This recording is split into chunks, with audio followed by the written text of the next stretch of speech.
Hello everyone, welcome back for this week's Academy Showcase, where Smithy, Golden Glue, and Azael are joining me to break down Champion Select as 100 Thieves and Team Liquid do battle in Academy. Now, Golden Glue, you played against these guys yesterday, I'm pretty sure. Yeah, maybe 2 days ago. 2 days ago, yeah. Yeah, we played against TLA. They just got a new jungler. Mike Young went to FLICKR's main roster. And yep, you got Auto Orange. Yeah, I know they have Auto Orange. So I feel like when we played versus them, there was like probably some nerves with having a new roster and not really having that much cohesion yet because he just started playing with them. So I definitely say 100 Thieves Academy is probably favorite. Are they using Someday, I wonder? I think so, I thought I saw him. Uh-huh.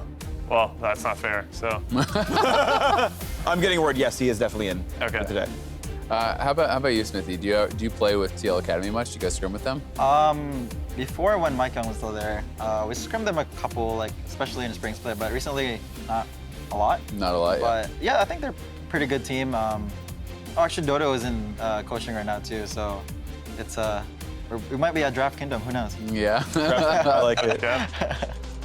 Former Team 8 support back in the day. Yeah. Oh yeah, he was my teammate. That's right. So what kind of stuff do you guys expect from the draft then? Like in LCS this weekend, we actually saw a lot of experimentation. People, flexing around different picks, a couple Syndra bots, Yasuo bot, that kind of stuff. Do you think we're going to see a lot more of that in Academy, kind of going forward? I feel like usually Academy plays pretty standard because they try to copy. Usually Academy teams try to copy the best teams and they try to play standard. And it's if you're, unless you're perks and caps and you want to do these ridiculous things, it doesn't really work unless you're perks and caps. So I'm expecting a pretty standard game. It's looking pretty standard so far. Sejuani, Aatrox. Yeah, Sejuani first pick is the most 9-12 thing in League of Legends right now. It's it's always this champion. Yeah. Aatrox very frequently here as well. Jungle Flex, no? I'm a fan of the Bob Jenkins Kinnan. I want the Kinnan. Maybe a top flex for Sunday, Sejuani top. Ooh. Yeah. Yeah, we saw That sounds like it. Yeah, actually. We saw it at Rift Rivals though, right? Yeah, we played. Yeah, you played it. Yeah, in fact, yeah. and he was fine. It can work. Yeah. Yeah, it can definitely work. Then you flex the trundle top. And There you go. That's too far.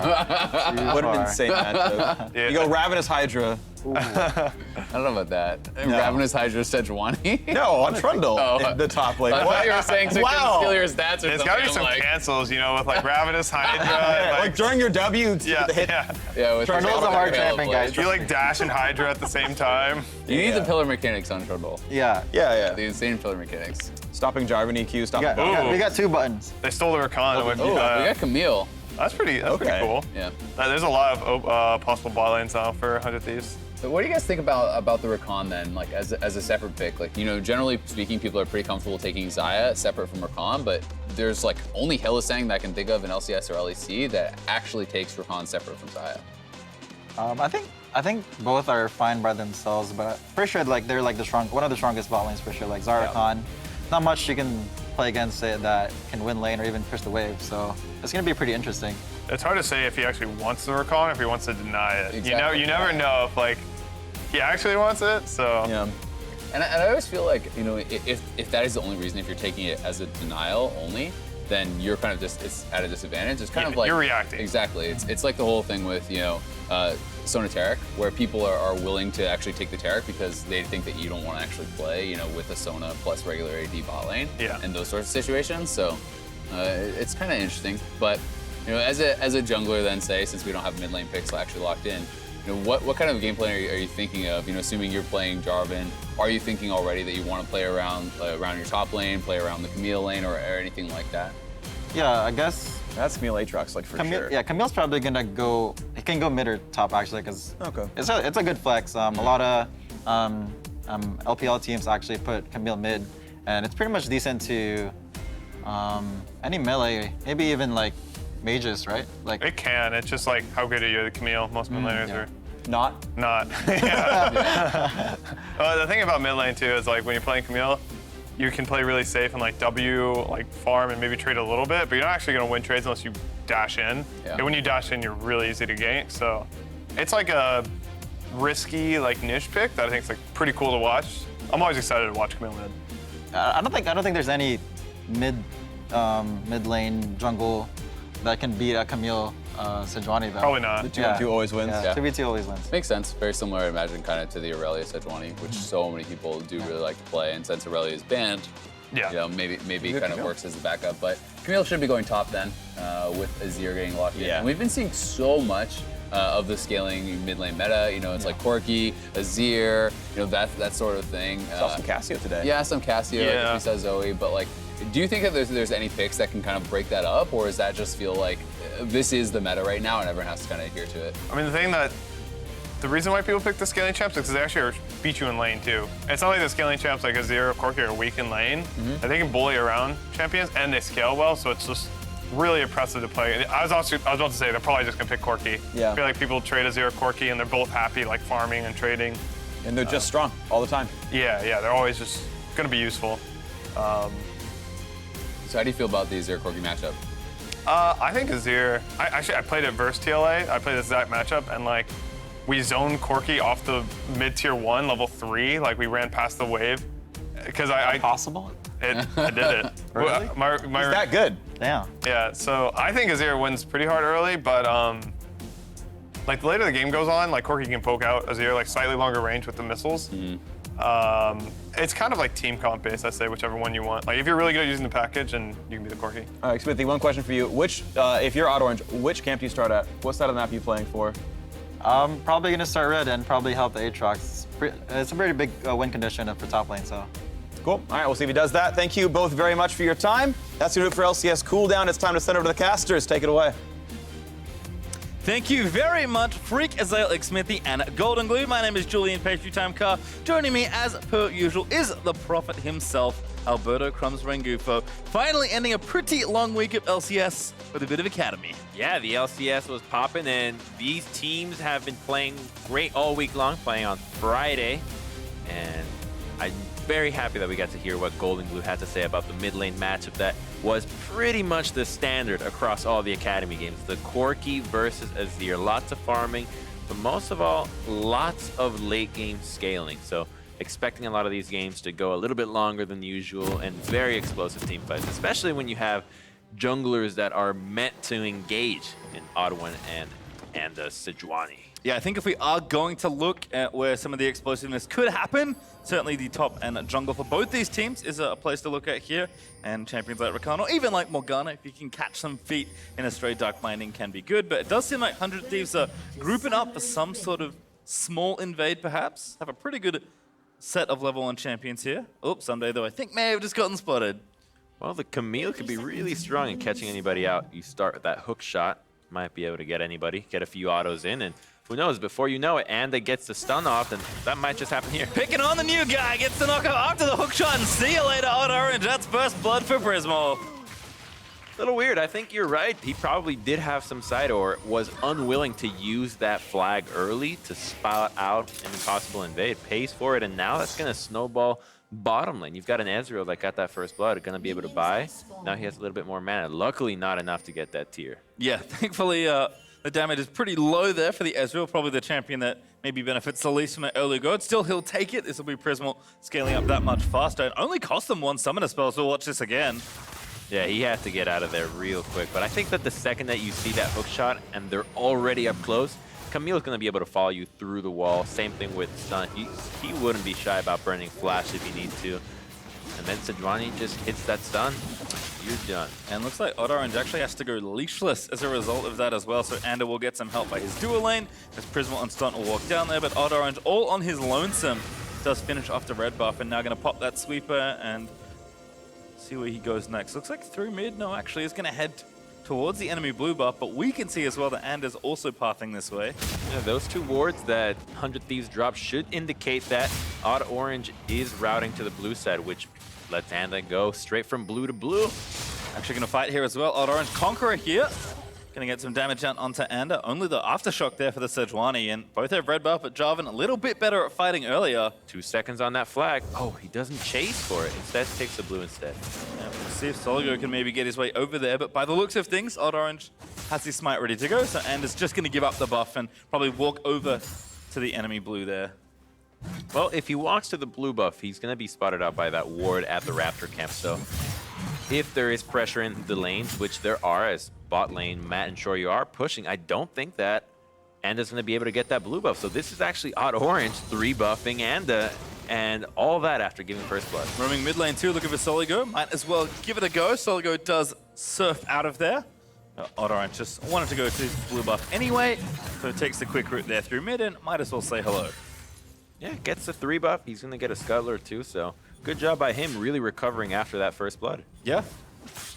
And they're just not quite strong enough there to fight, and no lanes to help him, so we'll check in with the mid lane here, as we heard from Golden Glue just before in the draft here. He did play this matchup earlier this week and looked very good on the Azir side, so it does seem like Soligoku knows his way around this champion quite well as well.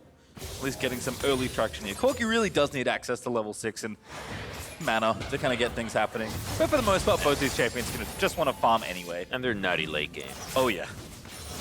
Certainly playing him for the scaling. We'll see just how late this one does go. Certainly Prismal also getting pushed in here in the early stages, but Saya pretty good. Nice Q there from Stunt though, getting back a little bit of health. Sunday also looking for the stun, does get dunked there by Jenkins, but now looking to chase in, level 4 for both. But Sunday on the Camille, not a pick we see too often here. Well, Sunday's been very good in Academy, to no one's surprise. Yeah. So I think that he can get away with picks like Camille because he knows he's likely going to do really well. But he missed the stun. Not a miss you want to make there. Grass proc though for Jenkins. Sunday still going in. Passive goes up and does just win the trade there. Oh, that was the window to all in. Oh, nice W too. Might actually be enough here. Jenkins looking for that Q, needs to line it up. No dodge there from Sunday though, and now it's getting really precarious. Here comes Ander though to tip the scales, and this is going to be lights out for Jenkins. Can he get out with the kill? Something going to proc the passive again. The flash out for Jenkins. Ander follow flashes, and it's going to be second blood over. Ander collects it. Yeah, Ander makes it to the top lane before his own jungler, so as a result, the matchup snowballs significantly. That's what Xmithy was talking about in the cast, that if he was the jungler here, he would want to gank the top lane. This is a very snowbally lane, and the minion wave is too large for them to be able to go and capitalize on Someday now, so he has to sit back and let Jenkins farm out the minion wave, but he still gave up that first blood. TP'd up, but watch this one again. I mean, Jenkins at this point is just out of options. Oh, yeah. I think that he would have almost certainly lost the 1v1 as well, because I think Someday has more tools to outplay with that hookshot and the shield, so I would have had to give it to him, but regardless, it's the junglers that really turned the tides of that one. Yeah, we can see Odorange actually a lot of farm as a result of Ander's early pressure, but still happy to get Someday ahead. In fact, maybe make it 2 here. Permafrost proc the chain, maybe going to save Jenkins here, but the hookshot going to land. The Permafrost stun will get lined up, but Jenkins, no flash. Under the turret they go, but actually going to outplay Someday, who almost gets himself killed under a turret again. Ooh, that was really close, but that's really deadly for Someday actually, because this minion wave is building up. He doesn't have many potions left, and after burning teleport, he's now stuck in lane being really low. So if Jenkins pushes his minion wave out, he can crash it and actually come out ahead of Someday, who got that gold. And look at that, yeah. The gold does reflect that Jenkins is ahead. Yeah, already 15 CS down and going to lose quite a lot here. Jenkins looking to proc demolish here on the turret. Does do so, going to grab a plate out of the deal as well. Absolutely massive swing in top lane. As I was kind of alluding to earlier, Someday got himself first blooded by Brandini's Shen. Getting too close to a turret. This time, gets ahead and then makes a mistake near the turret as well. I can't blame him for wanting to show off during Academy and be really aggressive, but when I was off in China playing that retired tournament, I was playing top lane. How'd that go for you, Crumb? So I got a few first bloods, actually. Oh, nice. I got a few kills on my own, but what I quickly learned was that it doesn't actually, what matters more is going to be the minion positioning in top lane. It doesn't matter the kills that you get. It's all about, can you reset the wave in the proper spot? And so I got bodied in that department. It didn't matter if I was continuing to get kills. It was all about shoving and pressure. And so right now, Jenkins has that in the top lane. So it's going well for TL, even though he's down a kill, and so is his jungle. To make sure we complete the story, Someday got first blooded and then promptly took over the game there on Aatrox. So certainly didn't seem to set him back too much. We'll see how it works out there in top side with Jenkins still having about a wave ahead in CS. Sure, you're getting poked a little here in bot lane. But Prism already have that Sheen and the tier ticking up thanks to that early mana crystal he got off the first blood. And another aspect that is really changing things up in the top lane is the rune Grasp of the Undying. Because before, it was all about the Conqueror. Camille would go Conqueror, Aatrox would go Conqueror, and even when it was nerfed, people would still do it. But what happens is the Grasp just beats you in lane so hard. You have no match when you're doing Conqueror against Grasp. So everyone is switching over, and those kinds of champions are really rising in priority. Odd Orange here looking. There's the Cataclysm onto Prismal, but Prismal just going to flash out of their stun. Also looking to dash away, but doesn't need to commit anything else. A good gank there from Odd Orange, but not able to get the kill, unfortunately. It commits the ultimate as well, so that's not going to be useful to go to the top lane or mid lane anymore. So Odd Orange will probably be a little bit slower now, and it's up to Anda to make a big play. He gets the counter jungle on the red buff, and now he's sitting pretty in the top side. Maybe we're going to look at a dive onto Jenkins possibly if the continued attention goes to the veteran top laner. Wonder how far Anda is away from 6. I'll be pretty close given the Odd Orange is Oh, he just got it. Oh, there we go. So that top lane gank you mentioned looks like it's on the menu. Is going to get spotted by that ward, I believe, but Jenkins playing maybe a little too far forward. Also, his jungler pretty close behind him as well. Yeah, this is unlikely to work because of the vision, actually. Feels like Jenkins knows his jungler's close by, so happy to maybe try and bait it. Now Odd Orange actually going to roam up, sneak into that patch of brush, just barely get through. Ooh, no, actually got spotted. Now Someday going to have to run. The chain does not latch. Odd Orange in, doesn't get the slow. Good knock up there from Jenkins, but Someday just walks away. In fact, goes back in onto Odd Orange. Now his jungler's coming back. And in there, the TP up the top side though for TLA. Someday does get knocked up again. Jenkins are going to dive in. The package from Insanity diving straight in as Someday pops the Hextech ultimatum. And a low but not dead. True Shot Barrage almost picks up Odd Orange from the bot lane. And now Someday looking for a follow-up stun. Here's Soligo. Finds the pushback. Gets one, but it's a trade as Jenkins maybe looking to go down as well. That's 2 for 1 for 100 Thieves. So many people in the top lane, and in the end, it's Team Liquid that takes 2 people down with them. Sorry, they lost 2 members, and that's really huge because those kills went over to Soligo in the mid lane. The Azir, that late game powerhouse, now all of a sudden he's got 150 gold bounty, gets to get even more farm because he pushed out top, and now he gets to go back to the mid lane. So Soligo is so strong.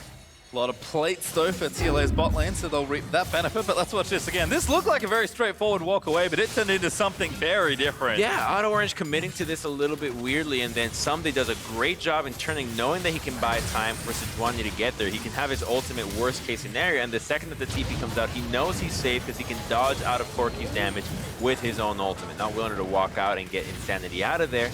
And then really it's the roam from Soligo that does the job because you force out the flash from the Corki, but it doesn't matter in the end. He's here, he gets 2 kills, and the rest of his teammates get to walk out.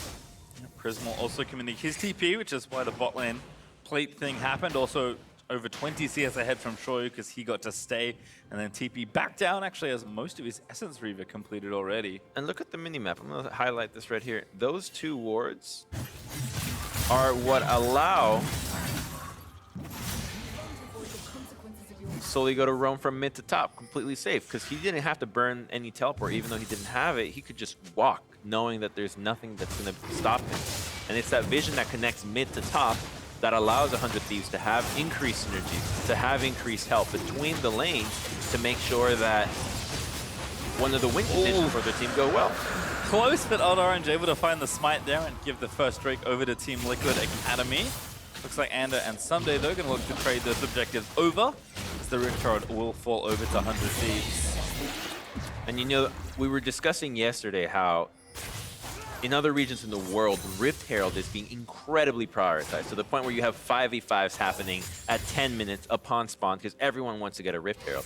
I think that's where we're going to end up going here in NA, and the reason being is that you can snowball these matches so hard when you do so. So the fact that 100 Thieves gets this Rift Herald and they continue to move to the top side tells me that they're really trying to get this snowball going for Someday, and they know that he pays off because he's been carrying so many games. Oh, Soligo back at it again here with Anda. Ult onto Odd Orange does land from the Sejuani. Into stasis goes the Jarvan, but Someday over the top, gonna find the execute. Now the dive gonna continue. Hextech ultimatum popped in there. Jenkins there, flashing forward, gonna try and finish off the kill. His ulti's popped, but he's still gonna die. Soligo able to get it. No, he actually got the kills. Insanity roamed up and gave the resurrection there to Aatrox. Now stunned, roaming in. Here's Matt on the other side of it. Black Shield out, Matty, with a big ulti. Soul Shackle's gonna proc and take down Anda. Insanity lives as a result. As TLA able to respond, Soligo forced to zoom out, does get away, but TLA get there just in time. Yeah, Matt really saved the day there, making it in, and so did Insanity. So the fact that Odd Orange got to buy some time with that stasis was more than enough. And I have to question how aggressive 100 Thieves was there going for the dive onto Jenkins, because I don't think anybody else was ready for that. So let's take another look at this play. Yep, you catch Odd Orange in the middle of it, and this is when mid lane has priority, so it's very hard, very dangerous for him having no vision here. So Someday does get the flash stun, but without Sejuani there either, you're not going to be able to start proccing those stun stacks, which is really what you were counting on, so that Anda would have been able to get the stun. He gets locked on further, takes a little bit of extra damage, and while Stunt makes it in here, it's Matt that really gets in here with the heal, saving Insanity, and unfortunately misses that bind, because had that bind hit, that's another kill. Yep, so Ligo likely dead there. With his feet bound up, so the River Highway is open to the top side for 100 Thieves, but have to be careful when you choose to ride it, because TLA really make them pay with the counter roams. In fact, Anders at it again, gonna channel that Herald. You can see just all this gold being funneled in towards Someday, and this will be a ton of plates gifted over. So he just goes for it there because it's 30 seconds before the timer runs out, so making sure that Someday gets as much gold as possible out of that.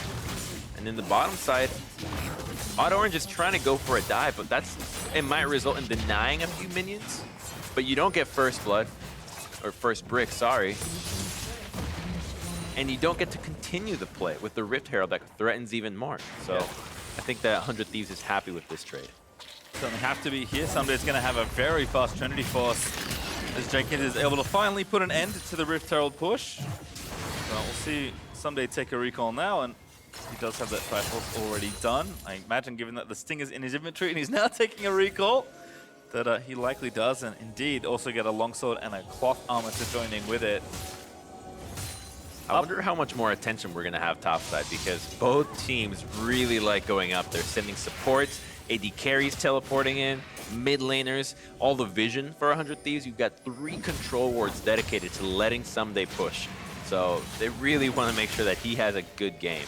And so far, it's pretty much even with Jenkins. He's down in farm, actually, and the itemization is just slightly ahead, but because Jenkins chose not to complete the Black Cleaver. Instead, he's opted into a mixed build, and just now gets to really zero it in. Yep, small delay, but still gets there pretty much on time. Slight XP lead for Jenkins as well. So see if the game does slow down a little bit more with that Herald now getting used. There is a Cloud Drake up for grabs in under a minute. See if TLA look to add the second to their collection. But it looks like 100 Thieves have rotating around because TL are trying to move people into that mid lane, not wanting to take too much damage on the outer turret.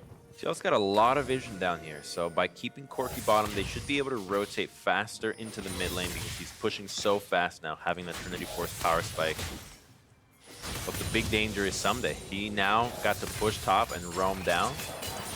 Every time he does that, it's not that he's looking for a kill, but it forces Team Liquid to acknowledge that they're down a member. So they have to back off, and it lets 100 Thieves buy all the time in the world to clear out the vision that would have allowed them to start a dragon. Interesting to see Soligo, though, being the one brought down to this bottom lane. Usually you see Azir staying in mid lane for most of the game, but with Insanity moving, I've just decided to move the mages to a different section of the map. So Jenkins roaming down pretty early here. It looks like he got the counter push back, and now teams are setting up for this Drake. As we respawn, we'll get started here by Team Liquid. Both teams are on some pretty heavy power spikes here, so it's going to be a lot about positioning and who can get the fight started first. They're going on to stunt, but nope, no follow-up. Very dangerous to get in there. Yeah, got the binding there from Matt, but no commitment. Didn't want to burn a bunch of cooldowns just killing a Rakan. TL actually also have to rotate back around for this mid lane because they've lost priority. Bit of poke there from Prismal, does tag Matt for a couple hundred damage. Looks like 100 Thieves have bought enough time to stop the Drake for themselves now. Weird seeing so much commitment. This Dragon's already going to be down and they're not in position to fight. Well, back to mid they go. Wonder if they maybe just should have pushed and let the Drake go away, but Cloud's even up. 100 Thieves have to move back to mid and see if TL can do any damage to this turret here. The concern for TL was that Aatrox did not have a teleport, so they didn't want to keep him in the top lane, but you do have Insanity and Shoryu with TP, so there are other avenues for which you can claim side farm and then control the middle of the map and then transition that into Dragon. So really a lot of it is about not missing out on the available farm that the map is trying to give you, and that's one of the areas where these teams were faltering. Here comes the potential dive here from 100 Thieves, but they decide to call it off. And Soligo are down here. Looks like the blue buff maybe a juicier prize that they'll try and pick up. You know that Odd Orange is currently alone in the jungle, so he's going to have to give up the buff. Smite away from Anda, I believe. Does give the blue over to himself. And you can see the 100 Thieves just starting to move everyone towards Someday. He's the point of power. He's where they funneled all that early gold into, so a dive is brewing here. It's their lane assignment. You've got the entire team of 100 Thieves divided between 2 lanes. So because Corki is up there in the top side, until he crashes that turret, 100 Thieves is not really going to be concerned. They know that they're not missing out on a whole lot of farm. They know that they can continue to bully around whoever's in the blue side, and look at what they do. They secure the blue buff and then teleport somebody to the top lane, which now means you get the entire wave of farm and the blue buff. This is a lot better use of teleport and map pressure than what TL is using, and I think partially due to the new members coming onto the team. The shot calling is not as refined as we're used to seeing out of TLA. Yeah, I mean, I think Insanity getting some leverage out of Corki's mobility with TP and the package can get around the map pretty easily. It's a lot more inconvenient for Azir to move into a side lane, and Soligo has been forced to chase a lot of these edges of the map for these last few minutes. Still, it's only 1 turret apiece. 100 Thieves will likely commit to using Someday in one of these side lanes. Looks like he's pretty happy right now, still in the bottom half of the map, although Jenkins is moving towards that Death Dance second relatively quickly. Wonder if that's going to make a big enough difference in the 1v1. Well, that completed item on Aatrox is always amazing. Amazing enough to take down Camille, though. I guess it's no Fiora. We'll find out in just a few moments. You know, as long as you hit your knock-up Qs, you're pretty strong in most 1v1s. It's a matter of how good... Yeah, actually, it is. It is very hard to actually pull that off. All right, Someday does get the turret in bottom lane. Also, Triforce as you'll hit for Prismal. That's a breath of fresh air from the Iceborne Gauntlets we see often. Well, he got that first blood, right? So he got to hit that item spike a little bit sooner, and that's what you want with the Trinity Force spike. It's something that you get if you're ahead. And because there's not, well, I mean, there's a lot of physical damage, but if they're already on you, you're probably dead. Someday trying here onto Jenkins, and once again, joining up here to try and take down the top lane of TLA, and with the stuns coming thick and fast, ulti goes in, and Someday gets the kill. There's just so much CC between those two. I mean, they didn't even have to use... Actually, no, they did. They did use Camille. Yeah, my bad. Someday, yeah. I didn't see it either. I think he must have used it earlier when the 1v1 started, but was made a 2-on-1 instead, so pretty unfair. Not a whole lot of ways for Jenkins to win that. So that means Someday is just going to be left to the bottom lane to try and take down the turret. Tiamat and Triforce Camille takes down structures really, really quickly. So now you got Insanity that has to go bottom lane to cover this lane while the mid lane continues to hold. So TL really on the back, but unable to find something for themselves. And with a Morgana as a support, it's really hard to be the ones that are initiating. She's very much the counter-initiate, the disengaged champion. So a lot of the emphasis does fall back on Orange, and Someday... Insanity actually looking for this kill. Last rocket not going to happen. Does have the flash, but Insanity doesn't commit. Someday still seen as well after the phosphorus bomb, but Insanity decides that he cannot chase far enough. That actually reminded me of the time when Phosphorus Bomb would reveal wards. Oh, yes. Yeah. I remember that. Good days. That was certainly some days. That was the best time to pick Corki. It's funny. Corki's been around a while. There's a reason he's like, oh, it's Corki at Worlds. It's such a meme. Although I think he missed last year, so... Looks like take a break, a little vacation. All of us. 1 year off. Oh, poor Corki. Well, I'm pretty sure he's going to be back this year by the looks of things. Oh, yeah. If this metagame is any indication. Still, the game is slowing down just a little bit here. It's only 1,000 gold up for 100 Thieves Academy. The Drakes are even. Turrets are even as well. This is a more valuable dragon than the last one when we have an ocean coming up versus the cloud that were fought over before. Corki's in the top, so he would have to TP here. That's a 4v5 for TL. So I'm looking for the engagement. Matt with the black shield. Odd Orange are going to be picked off. Perhaps heal and flash has to be burned as Soligo gets another flash out of Met as well. Insanity also getting chunked down there. Prismal finds a sniper. There's the shutdown for Jenkins as he takes down Soligo. Someday finally going to arrive into the fight. So good ult there from And is going to tie up Shoyu. And that's going to be a kill as Someday looking to play Janitor on this fight. True Shot Rod gives Prismal the triple kill. Maybe going to make it for his Jenkins. We're going to go down as well. Give the man the Quadra. He deserves it. It's an ace. It's Someday that gets it. 100 Thieves find the full 5 wipe. And Prismal did so much work in that fight. If you saw what he was doing on the left-hand side, immediately sniping out Matt, taking down Insanity as well. And that's all because they're fighting on a very powerful power spike. The Infinity Edge has not been completed for Insanity, whereas Prismal already had Trinity Force. His Mirror Mana already done. The Ezreal that got First Blood. Take a look at how he plays this one out. So already Camille is faster to collapse and Corki's gonna TP in. So they're not even sure that the fight is going to go down. But when they see that TL runs away, that they try to turn this illegal, look at Prismal. Already half HP on Insanity. Gets the last Q, snipes him out. Snipes out Matt on the other side. Already two crucial members taken out. A little bit of a scared tactic going back, but other than that, gets all the kills, all the work that you need to do. It was Ezreal's playing ground. And TLA just wasn't ready. The Corki was not on the same page, teleporting to that turret as part of the disengage.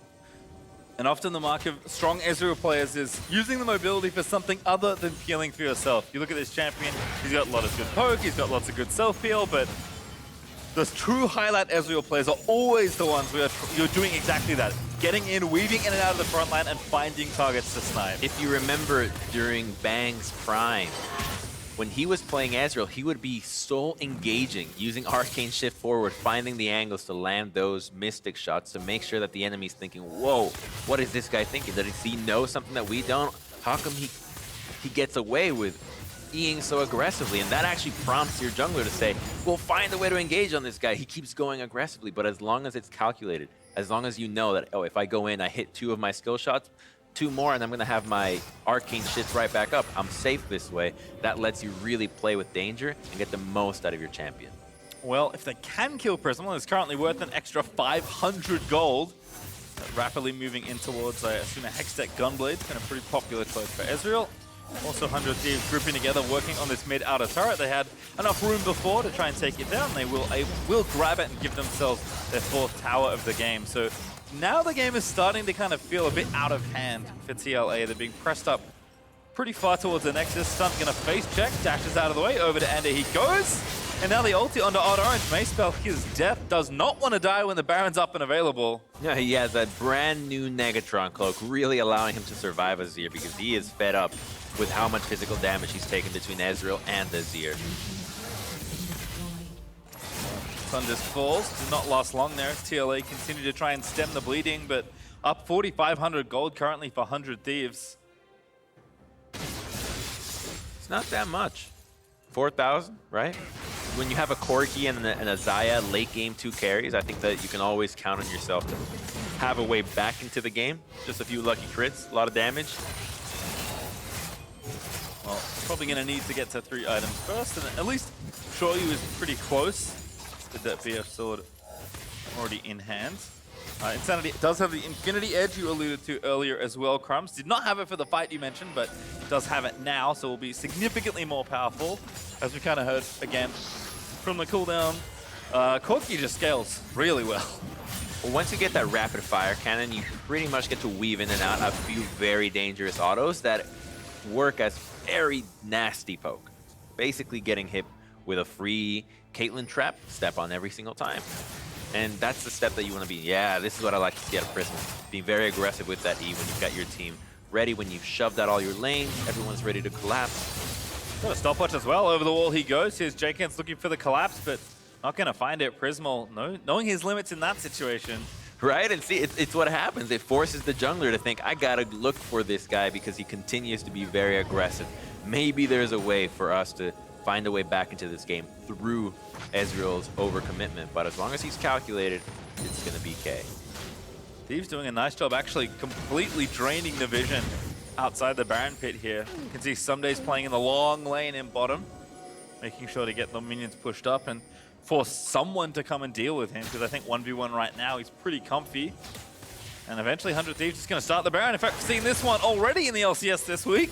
It was up. 2-man Baron with Azir. Yeah.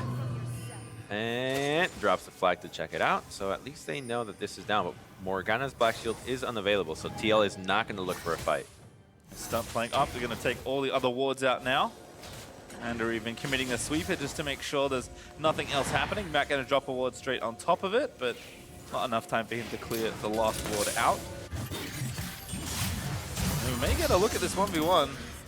Sunday, at least with his passive up, winning that early trade. Yeah, I think Sumday's going to win it pretty much every time at this point. Already sitting at 550 gold ahead. Even though they're both sitting at a 2-item power spike, it's a 3,000 gold difference. That's a lot. Over 12,000 gold already accrued for Someday, who is, I think, still, you know, the win condition at this point for 100 Thieves, but he's being used in a different way. Before we saw Ander and then the rest of the team really moving towards Someday's lane to cover for him. Now he's the one covering for the rest of the team so they can try and get that Baron. I mean, Clouddrake is nice. Someday will solo that one out nice and easily for himself, and he'll take the blue buff for dessert also.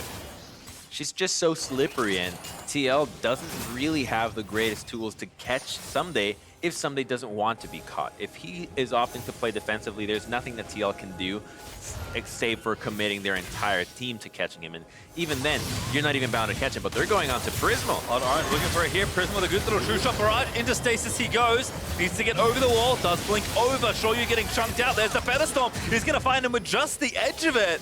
As Shoryu does get the kill. That just shows you how hard it is to engage on these members. Someday continues to push. He's going to be able to secure down this turret, and that is big problems for Team Liquid, because now with an exposed inhibitor, Jenkins is not safe. He can get 1v1 there. He's not going to be able to defend that tower, so all 100 Thieves has to do now is pressure the Baron.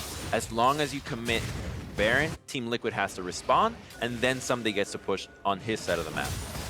Someday going for the Sterex now, so has 3 items completed. I think finally reflecting that gold difference between the two top laners that is so significant. I mean, this is a nice pick here for TL, but I think Someday is just too much of a nuisance at this point. So he's back, and this is cool, but unfortunately that flash did not get him over the wall, which I think was his initial intention, to somehow be a little cute with the R flash on Ezreal. So that really was his undoing. Not able to get it. Stunt busy clearing out minions himself. Let's go Rakan base AD. All right, Prismal's here. Never mind. He's going to clean up the rest of those minions. It looks like 100 Thieves are resetting the map. Someday, though, going to clear out the vision. Again, has so much space here in the bottom half to just basically punish whatever mistake TLA are forced into. It is so difficult to play these games when you have to defend the Baron, but you also must defend your inhib. And if you make a mistake, you'll lose one or both. So in this position, you usually want to be outnumbering 100 Thieves, so either getting a fight before Someday gets to collapse, or surprising Someday before 100 Thieves is in position to do a Baron. It's really a matter of timing. Can you get there before they're in a position to do anything else? And vision is usually the first step to that. Can one of your members that is necessary for this play be out of vision? And as long as Corky's Mia, Someday's not going to step up. What a snipe there. Blood Orange does get hit, but I think Black Shield just up in time for Matt. Means he'll lose a bunch of health, but will retain his life. Pretty important when there's a Baron to play for still, and an Infernal Drake coming up in 2 minutes. But 100 Thieves actually say that's good enough. We've got Someday bottom side, we've forced the jungler back. Odd Orange actually stays as a result, but they're going to force them to come to this Baron. And 100 Thieves is okay with this, because Someday is winning the 1v1 in the bottom side. Yep, there it is.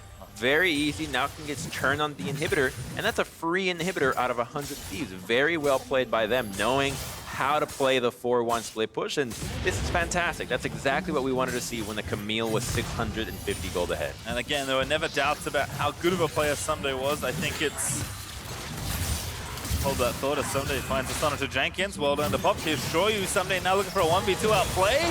X-Tech on Momentum's nice, flashes over the wall, and that might be just enough to get him out safely. Now it's a 4v3 around the Baron as Stunt charges up on the map, finds a triple trump, looking for the kills over the wall. They need to try and take the jungler out. Odd Orange low, burning down to the Ignite. Prismal able to find the snipe. That'll be Baron secured for 100 Thieves as a smite rings through the Bander, and Prismal popping off, almost cleans up the rest of them.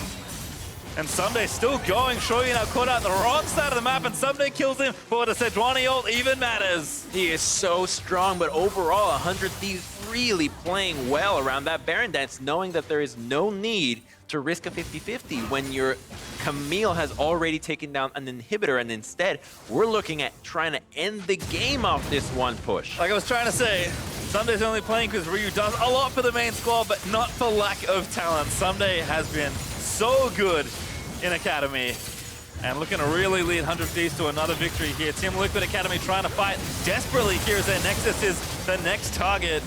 But one turret falls, 100 Thieves will not overcommit. The respawn time is still fairly short. Gonna take a turret on the way, and looks like the Infernal on the exit as well. They've ballooned their gold lead really well. Now you've got an almost 10,000 gold lead, so sitting at around 8. It's all very standard from this point on for 100 Thieves. Yeah, not too much work to be done to try and finish off the game. Looks like I do see blue pings towards the Infernal, so they'll move down to take that Drake, because at this point, why not, given how much map control you have? Someday has 4 items now, basically just bought a Mortar Reminder outright. And Prismal also has the Zhonya's, which is something we're starting to see more as a tech choice for some of these mixed damage ADs. The TL's going to be looking for a 5v5 here. They're just saying, you know what, if we're going to lose split push, we might as well lose together. Let's go 5v5 either around this dragon or the next objective, which is likely to be the mid lane tower, because Camille, once again, is going to split push. The right choice, but it's putting TL in a dangerous position. They need to make something happen here. Not enough room for TLA to even get a peek in at the Infernal, so 100 Thieves will claim Drake number 4. And Someday will start the slow march towards TLA's last few remaining structures. I see a red ping onto the top inhibitor tower. Someday, TLA, sorry, know what's going on. But can they stop the incoming Tide Crumbs?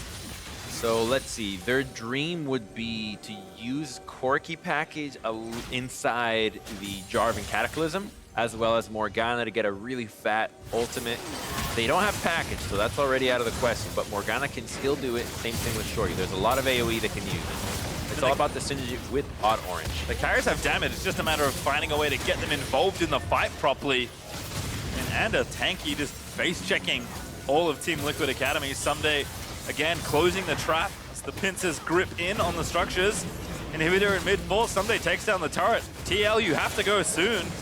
You'll have no base left to defend. The more they wait, the more they're going to be poked out by Prismal. Every second that goes by, it's a worse and worse engage for Team Liquid, and it's better for 100 Thieves. So look at that. Odd Orange is already at less than 50%. An engage here won't work. Odd Orange going for it. The inhibitor already dead, though. Finds the Cataclysm, has to flash out. There's the package, but no one left back in the arena. A good knock up there, but Sunray on a rampage takes down Shoyu. Matt's going to fall as the dual lane of TLA does bite the dust. They'll clean up a third as Prismal finds another kill. I think it's a dive straight towards the fountain as 100 Thieves look for the ace, look for the Nexus, and look for the victory to cap off their week. Ooh, trying to get the last kill. I think he's got the well-timed mystic shot to end that game. Knows what's going on there. Very nice win from 100 Thieves Academy as both squads look to continue some recent runs of form. Well, Team Liquid on the other side still having to figure out what they need to do to get back on top. So after losing Mike Young, it's just a matter of time. This is how it goes. You're never gonna find somebody to slot in perfectly from the get-go with your team. It's about having them understand your team culture and bringing them up to speed. Players will shake hands here. And yeah, I mean, again, it's a rough spot for any team to have to lose a critical member. And again, for Mike Young, congrats on his promotion to the LCS. Has to feel good to be back in a starting jungler spot there again. But for TLA, they still have time. You know, this was a team that was sitting firmly top 3, top 4 for most of the split and has continually made deep runs in playoffs here in Academy. But you have, you know, a little under half the split to make those adjustments. Yeah, and there you have Jenkins and Odd Orange discussing what went wrong. What could I have done to help your lane? I got Someday. Right, I got Someday. Yeah, but you know, you do hear from a player like Golden Glue saying, okay, you're up against Someday that's kind of cheating in Academy, which I can agree. It's a very difficult you said player. LeBron James. No, it's true. Who's Someday? The Kawhi? KD? What other? Yeah, KD. All right, there we go. I just picked the players. You saved me. I didn't know that many basketball names. Same. It's okay. Not my sport. I won't say anything. All right, let's send it down to Riff for an interview with the bot laner from 100 Thieves Academy. Take it away. Thank you very much, gentlemen. Great cast on the day. I am joined by Prismal after their victory over Team Liquid Academy. It looked like you were just having a lot of fun out there to start off. How was the Ezreal game going for you? I mean, it was pretty hectic. I think Ezreal as a champion is really safe, and he can also go in when he needs to. So I was able to find a bunch of triple kills that game, and it felt pretty good, but it was also kind of scary at some times. So things are working out for the LCS team and the Academy team. Is this like a cooperative thing? You guys scrimming each other, or it's just on the up and up for both squads? I think I have to give a lot of credit to management and the upper staff because they really know what they're doing, and they I feel like they give us the tools that we need to succeed. And so it feels like a joint effort almost. Everyone's putting in 100% to make sure that we're all getting better together. That's awesome. The meta's shifting a bit, or not even the meta's shifting, the ideas of what to be played are shifting. Are you excited to widen the champion pool, or are you ready to play casters in that AD position? Don't worry about it, guys. I have the pocket picks pulled up. If you guys know me from solo queue or anything, I play a lot of the non-traditional AD carries, so I'm not gonna leak anything here, but I'll pull something out on stage. Very cool. You heard it from the man himself, Prismal, and the 100 Thieves. I almost called you guys Liquid. 100 Thieves with a victory over Liquid. We're gonna throw it back to the guys to break out the rest of the day. Great job, man. Non-traditional AD carries. That's spicy. I'm down. We already saw Yasuo today from TSM. And That's not an AD carry, It's non-traditional. but it's not an AD carry. Oh. I think, anyway, all the league action you could need returns next week with the dive and this or that returning on Wednesday. Then Academy kicks off Thursday with FLICKR versus Team Liquid Academy for an exciting weekend of LCS matches. Now for myself, the casters, and the entire live broadcast crew, thanks for watching, and we'll see you tomorrow for more of the LCS. Good night.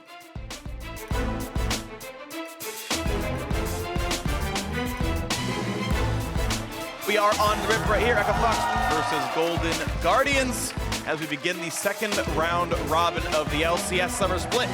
They should be able to kill him, but he's not dying yet. He finally goes down. Now does Haunter set it up? He does. They're so low.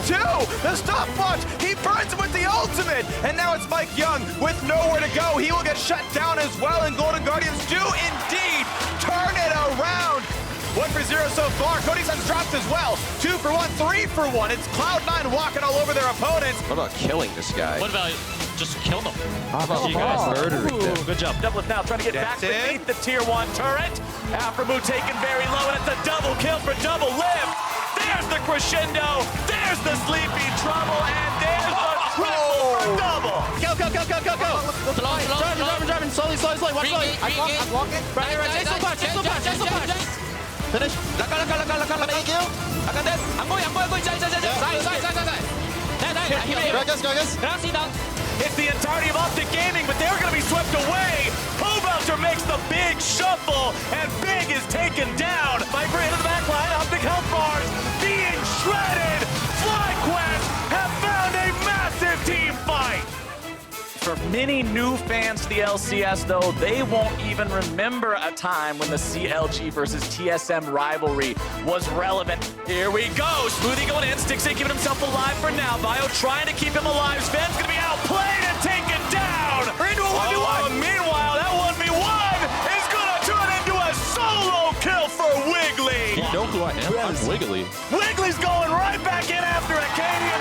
Power of Eagle shows up for the kill. Okay, just then actually. This guy! Kill him! This thing in game. For the first time in 1,176 days, TSM's Nexus will fall to CLG.